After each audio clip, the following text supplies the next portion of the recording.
G'day, welcome to Streetneat. It's been a little while since I've uploaded some videos for you, but today what I want to show you is, yet again, more uses for the shrinking disc.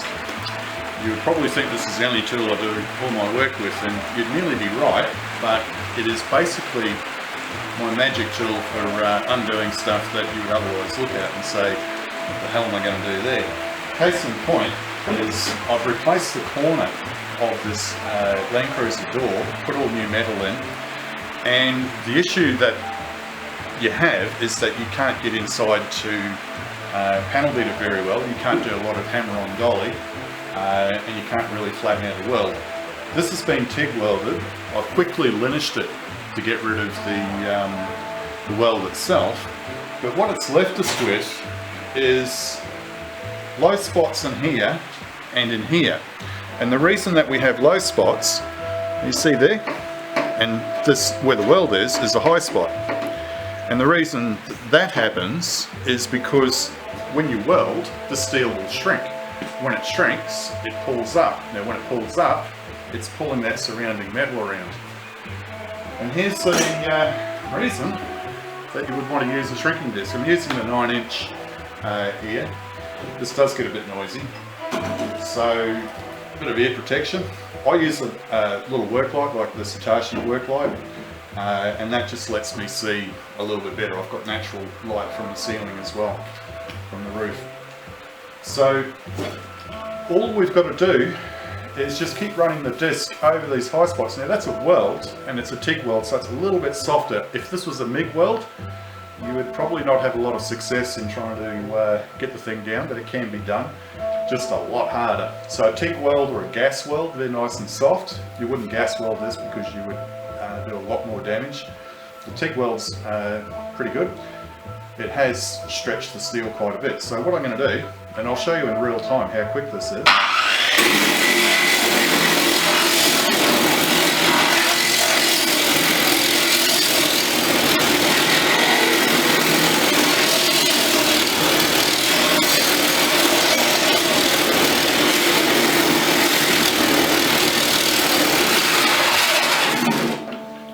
Don't try to do everything at once. I'm just using a damp rag just to take, you see hardly any steam coming off there, and running my hand over it, the camera might not pick it up, but running my hand over it, this has already started to pull some of that pregnant out.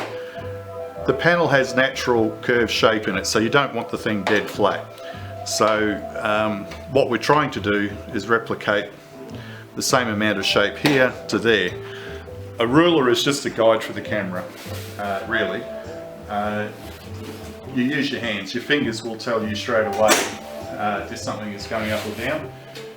If your fingers are wet, they're going to grip the surface. You can just get a rag. It can be damp or it can be dry, it doesn't matter.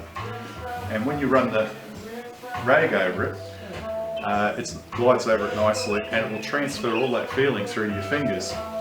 And only experience will show you what to look for. It's not really rocket science. I can feel quite a high spot there, and I'll see if I can get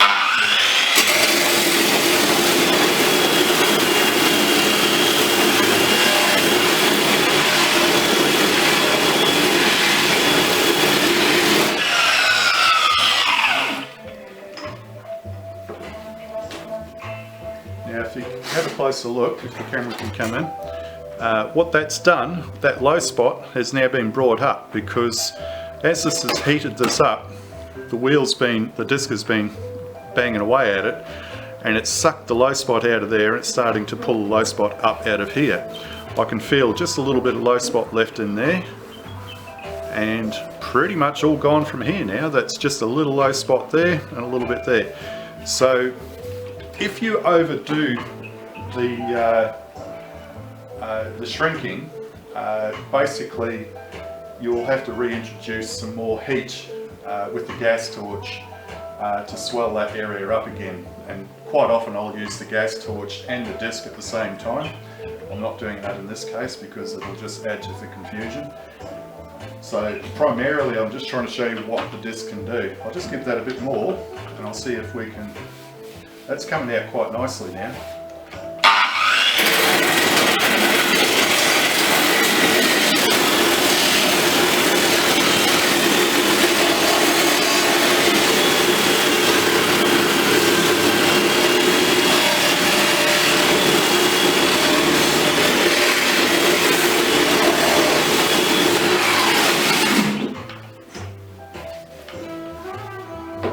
Now, as this cools, that'll all pull back down. So that's the secret. You've got to be a little bit patient. It's not going to happen instantaneously. If the camera can come around and come directly down, catch the light from the roof, you might see this is nice and shiny. The wet rag is really a great guide for because it puts a bit of shine on the surface, and you can see straight away. See these wheel marks? This is the important thing that you're looking for. You're looking for uniformity in the wheel marks. As this is spinning around, it's picking up little tiny bits of steel, and what it's doing is it's like spreading it out, and any of the high spots tend to stick onto this, and that'll transfer back down onto the steel. You do really need to sandal that off again. It's burnishing the surface, and the result here, that's just about come out all the way out now. There's a little bit more required up there. So probably within 5 or 10 minutes of doing this, maybe 15 minutes, you'll pretty much get most of it out.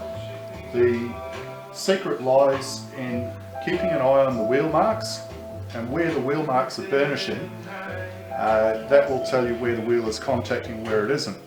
There's no contact down here, so we know that that's a low spot. Lots of contact up here, lots and lots of contact here, because that's super shiny, and it's also been going blue from heat. You don't really want it to go blue. The more you heat steel, the more you work harden it. When you work harden it, it makes it very, very hard for the disc or anything else to do its job, including your file. So I'll just see if I can find my file, which I can't right now. Never mind, I wasn't quite as prepared as I thought I was. You run your body file over this, and that will also pick up the highs and low spots, but really you can see most of it with the disc. So hopefully that's shown you one of the other uses of a shrinking disc in your daily work when you're doing some body work, especially around rust repairs. Okay, thanks for watching.